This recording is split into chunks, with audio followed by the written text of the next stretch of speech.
और चलिए अब रुक करेंगे हरदा में सभी 12 पटाखा फैक्ट्री सील कर दी गई है। पटाखा फैक्ट्री विस्फोट के बाद ये एक्शन लिया गया है। पीपल पानी की फैक्ट्री को भी सील कर दिया है। हंडिया तहसील की 3 फैक्ट्रियां सील हुई हैं। हरदा तहसील की भी 4 फैक्ट्रीज को सील किया गया है। ये आफ्टर इफेक्ट्स हैं उस विस्फोट के जिससे पूरा हरदा बीते दिनों दहला। उसके बाद ये जानकारी सामने आई कि अवैध रूप से यहाँ पर संचालित हो रही थी फैक्ट्री। फिर प्रशासन की नींद खुली। फिर ये देखा गया कि कौन कौन सी फैक्ट्रीज ऐसी हैं जो अवैध तरीके से चल रही हैं। अब ऐसी फैक्ट्रीज की पूरी लिस्ट तैयार की गई। 12 ऐसी फैक्ट्री जिन पर ताले जड़े गए हैं। देर से ही सही प्रशासन जागा। तो आप ये देखिए कुछ तस्वीरें भी जहां फैक्ट्रियों को सील किया गया है और लगातार जहां ये धमाके हुए थे उससे 2 किलोमीटर की दूरी पर ही मालूम पड़ा कि एक और फैक्ट्री है अवैध तरीके से जो कि संचालित हो रही थी। बड़ी मात्रा में वहां से बारूद भी बरामद किया गया जो कि धूप में सुखाने के लिए पड़ा हुआ था। और इस तरीके से जब जांच की गई तो आसपास कई इलाकों में फैक्ट्री और 12 पटाखा फैक्ट्री सील हुई हैं। सही कि प्रवीण हमारे साथ लाइव जुड़ रहे हैं, उनका हम रुख कर लेते हैं। प्रवीण, ये कार्रवाई जो बहुत पहले हो जानी चाहिए थी, हालांकि अब हो रही है, प्रशासन की तरफ से कोई जवाब? जी हाँ, आपने बिल्कुल सही कहा कि ये जो फटाखा फैक्ट्रियों को सील करने की कार्रवाई थी वो काफ़ी पहले समय होना थी, लेकिन कहीं ना कहीं एक बड़ी लापरवाही थी, उसके कारण इन पे कोई कार्रवाई नहीं हो पाई थी। मध्य प्रदेश सरकार के जो हरदा फटाखा फैक्ट्री में जो हादसा हुआ था उसके बाद सरकार ने जिस तरीके से का सख्त रुख अख्तियार किया था उसके बाद यहाँ प्रशासन एक्शन में आया और लगभग हरदा जिले में जो लाइसेंस लेकर जो 12 फटाखा फैक्ट्रियाँ चलाई जा रही थी उनको सील करने की कार्रवाई की गई है। अभी यहाँ पर हंडिया, हरदा और सिराली तहसील की जो 12 फैक्ट्रियाँ थी उनको यहाँ पर सील किया गया है। फिलहाल अभी जो प्रशासन की ओर से जो कोई अधिकृत बयान इसमें जारी नहीं किया गया है, लेकिन जो जानकारी मिली है कि लगभग 12 फटाखा फैक्ट्रियाँ सील की गई हैं। साथ ही वहाँ जो स्टॉक जो भी मिला है उसको भी सील किया गया है। जी जी बिल्कुल, बहुत शुक्रिया आपका प्रवीण तमाम जानकारी के लिए। तो 12 पटाखा फैक्ट्री हैं जिन्हें सील किया गया है और आप ये देखिए कि जो कार्रवाई बहुत पहले होनी चाहिए थी वो अब इस बड़े घटनाक्रम के बाद हो रही है। शुक्रिया आपका प्रवीण तमाम जानकारी साझा करने के लिए। तो इस तरीके से पीपल पानी की फैक्ट्री सील की गई है।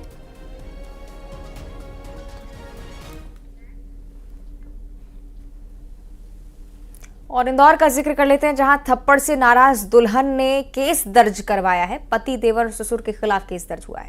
शादी के 24 घंटे के भीतर ही ये केस दर्ज करवा दिया गया। होटल में खाना खाने के दौरान विवाद हुआ। विवाद इतना ज्यादा बढ़ गया कि दूल्हे ने दुल्हन को थप्पड़ मार दिया। नाराज दुल्हन ने दर्ज करा दिया थाने में केस। शादी से इनकार करने पर अपहरण का आरोप भी लगाया गया। मंदिर में शादी करने और वीडियो बनाने का भी आरोप। MIG थाना पुलिस मामले की जांच में जुट गई है। तो ये चौंका देने वाला मामला जिसमें शादी के 24 घंटे के भीतर ही दरारें आ गई। तो शादी के 24 घंटे के अंदर दुल्हन इतनी नाराज हुई क्योंकि दूल्हे के थप्पड़ मारने के चलते विवाद की स्थिति और ज्यादा बढ़ गई।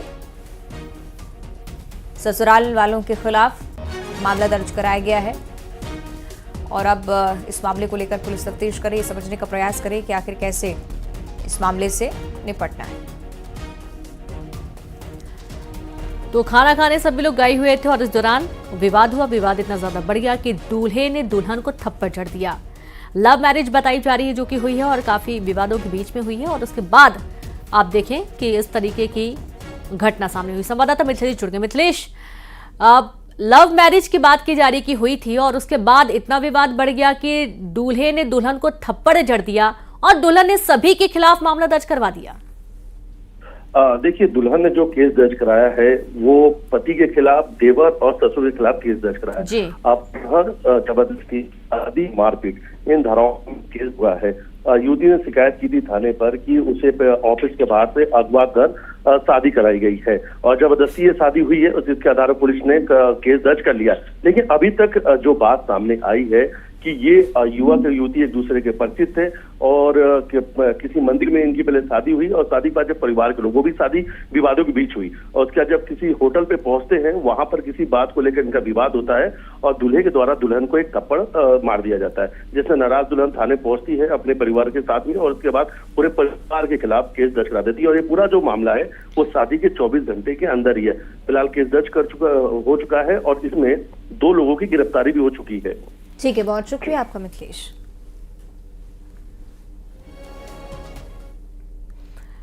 छिंदवाड़ा में एमसीबी के स्टोर रूम में आग लग गई। ट्रांसफार्मर, ऑयल और कबाड़ जलकर खाक हो गया। तो 3 घंटे की मशक्कत लगी है इस आग पर काबू पाने के लिए। उसके बाद आग लगने के कारण खोजे गए, लेकिन अभी तक स्पष्ट नहीं हो पाए हैं। चंदन गांव के एमसीबी के स्टोर रूम में आग लगी थी। ये तस्वीरें हम आपको दिखा रहे हैं टीवी स्क्रीन पर।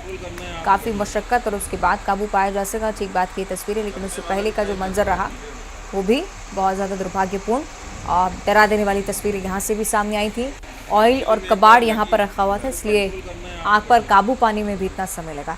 ज्वलनशील पदार्थ थे, स्थिति बिगड़ती चली गई। तो आप ये तस्वीरें देखिए जहां पर रखा सारा सामान जल गया। चंदन गांव के स्टोर रूम का पूरा मामला है। छिंदवाड़ा में एमसीबी के स्टोर रूम में आग लग गई और यहां पर जितना भी बिजली विभाग का महत्वपूर्ण सामान रखा हुआ था वो पूरा जल चुका है, यानी कि कोई भी काम का नहीं रह गया।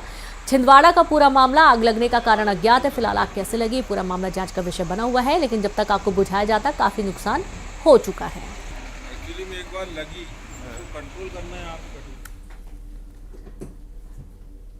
और इसी के साथ उस बुलेटिन में इतना ही। देख रहे न्यूज़ 18।